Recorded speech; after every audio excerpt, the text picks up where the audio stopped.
What's a deep, dark rabbit hole to research when bored? The saved section of your Reddit user profile. I've saved so much poo and then promptly forgot about it. Just like I'm going to do with this thread. When I worked at a call center, we often had quiet times and the internet blocked most things, unusual wiki articles, link. Feral children. I had to stop reading these accounts because it made me too sad seeing over and over that the rescuers almost always killed the kids' animal families and the children pretty much never had any quality of life after. Money laundering and how laundered money flows around the world. Most info is public from governor agencies like the CIA and State Department. Yeah. Not a cop but work in fintech and have done fraud and AML, anti-money laundering, detection, computer stuff. It's pretty depressing. It def was eye-opening when I was younger, realizing 1. How money laundering looks a lot like most tax evasion schemes. From a computer detection standpoint, they're almost the same thing when all you can view is, say, financial transactions and records.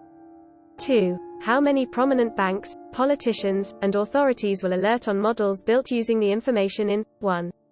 3. How little cops and the government fund investigations and detection of such activities. Usually our models were just so some institution could check a box, and the unspoken truth was that the execs at large financial institutions didn't really put a lot of time or effort into our work, even when it was good.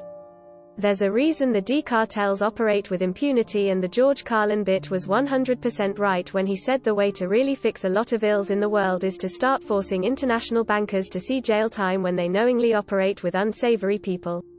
From Trump and the Clintons, this ill is bipartisan, on down to maybe some of your local bankers where you live. A lot of them probably deserve jail time when you start considering their financial statements in the light of how the world would probably look if we were all honest, law-abiding citizens.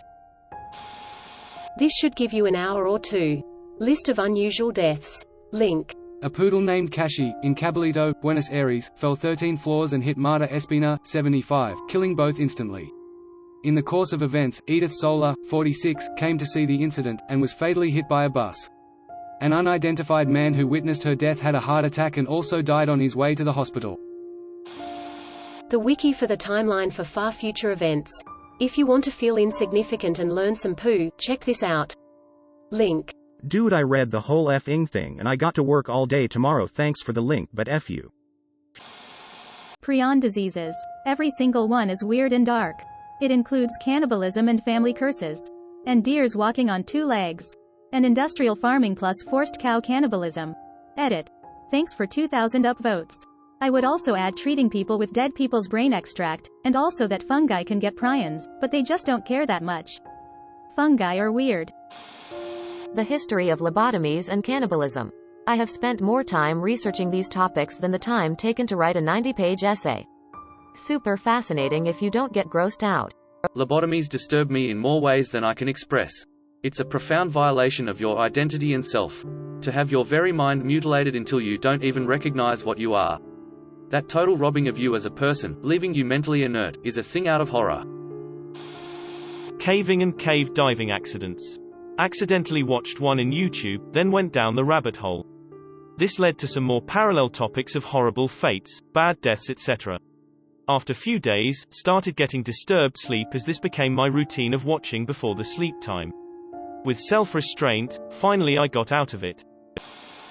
The domino effect that led up to World War I and then later World War II. It's interesting to learn about, but it's just a cluster of easily preventable situations. My history professor would always say in college that some historians considered WW2 really WW1.5 and was just a continuation of WW1. Shipwrecks. Been absolutely obsessed with them the past few days. There's so much to discover and learn about, and so much corruption as well as just interesting circumstances that these huge machines go down in. And adding to that, technical diving accidents. Especially in shipwrecks. You can dive down to the sunken Andrea Doria, that wrecked because another enormous ship collided sideways into it. Ship and collect first-class dinnerware as plunder. But people have died, seemingly becoming lost in the complete darkness of the halls inside, or user error in any capacity, such as not having the correct oxygen tank levels, leading to hallucinations and false confidence that makes you drown. Edit. I can't thank you guys enough for all the media recommendations and personal anecdotes from these shipwrecks. I have a lot to binge for the next few weeks, and I am fascinated by the stories shared in these comments. I'm reading every one. The sea is completely indifferent, and if you F around you find out. Can confirm about sea survival stories. A good place to start would be the Discovery Channel show I Shouldn't Be Alive. That led me to research one of the episodes about two survivors, Brad Kavanagh and Deborah Scaling Kiley. It started out with maybe 5 survivors, and one of them had septicemia from an open wound on her leg, and the water at the bottom of the lifeboat was filthy. They had to dump her body overboard and listen as the sharks tore her body apart. Even though it was all done by actors years later, it was horrifying to watch. A video sometimes shows up here of a scuba diver recovering bodies from a wreck at the bottom of the Atlantic Ocean, and suddenly he sees a hand reach into the water. Harrison Ojegba Okene survived for 3 days in the trapped air and was recovered somewhere around May 29, 2013. Link. And #X200B. And then there's the story of the sinking of the Oceanos on August 4, 1991. Captain Yanis Avrana's abandoned ship, leaving all the passengers to fend for themselves. An employee, specifically a guitarist, ended up heading the rescue effort on the ship along with his girlfriend. They saved hundreds. There's a great little group exercise you can take to see if your mindset matches that of the U.S. Coast Guard when it comes to survival items, ranked by importance. Just Google "Lost at Sea Instructions August 19, 2015, and you'll see what I mean. Oh ho ho, the legendary Moss Hills, the guitarist who I previously mentioned being on the Achille Lauro, was also the one on the Oceanos. He carried the survival effort on both shipwrecks as a guitarist. Rabies. You don't quite realize how horrifying it is. Binge watching Mayday, the series about plane crashes, and looking up each incident on Google Wiki afterwards. People who go missing. This one I'm particularly fascinated with for some reason.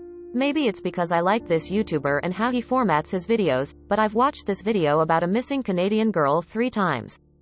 Link. Personally, I think she was groomed by a dude she met online, and that guy kidnapped her and is holding her captive, like the Joseph guy from Austria years back. Sleep paralysis, audio, visual hallucinations across cultures throughout history. It's disturbing. The times where we have gotten close to extinction. There was a false report from a Russian radar thingy and they thought that nukes were coming to them from America. If it wasn't for one person, nuclear Armageddon would have happened because of a software glitch. Another good one is how some horrible stuff like cannibalism is legal in certain scenarios. Things about the universe. It's overwhelming. You get kind of a tremendous existential angst, but somehow you can't stop. North Korea. This country lives in its own reality. You can spend hours, days, or even weeks following links to find out the details of their own version of everything we think of as universal. It's like they erased all of human history and made their own culture up whole cloth. They have their own version of communism mixed with religion and idol worship. Link. Edit. The number of comments here echoing the North Korean party line is really fascinating, as is how many innocuous comments merely saying that they find North Korea interesting or a bit scary are downvoted to invisibility. Ancestry. I once spent a full 36 hours researching my family history. I literally sat on my couch and traced my family back until they came from Europe. My kids were like, WTF, but I would stop to make dinner and all. I just didn't sleep. Did I mention I was completely manic at the time and was more than obsessed? Edit. Holy damn. I didn't realize this would blow up. Thanks guys. I read about 2 sisters whose father's family was super proud of their Italian heritage. One of the sisters got tested and had no Italian ancestry. Her parents cracked a few jokes but dismissed it as a test error. A few years later their father passed away. Soon after that the other sister decided to get tested and her test also showed no Italian ancestry. They confronted their mother, who swore it had to be a mistake. The test results included the fact that there was a man who shared 25% of the sister's DNA, meaning he had to be an uncle or grandfather, in the company's database. This guy was open to being contacted if the sisters were as well. The sisters agreed. The guy was their uncle, their father's older brother. When the father was 4 and the brother was 6, they were riding their bikes when an Italian lady approached them to ask if they wanted candy. The older brother stayed with the bikes and the younger brother accompanied the women to get the candy from her car. The younger brother was never seen again. The older brother had spent the rest of his life looking for his younger brother. He'd signed up for 23andMe in hopes of finding him. The reason why the sisters' tests showed no Italian ancestry was because the Italian family had kidnapped their father at a young age. It was very bittersweet for the uncle who found his brother too late, but got to meet his nieces and find out that his brother had still had a wonderful life. To be clear, the two sisters found out their Italian father wasn't Italian at all. He had been kidnapped at a young age by an Italian family who raised him as their own. I actually did it to see if my dad was actually my dad. My parents shouldn't have been and would tell me I wasn't his mount entire life. I wanted to know for sure. I took the test and matched with a woman as close family. Turns out she was my father's daughter for far earlier in his life that he put up for adoption. She is my half-sister. Pretty crazy. Thank you for watching. We upload new videos every day, so be sure to come back for more fun. Please consider liking and subscribing if you enjoyed the video.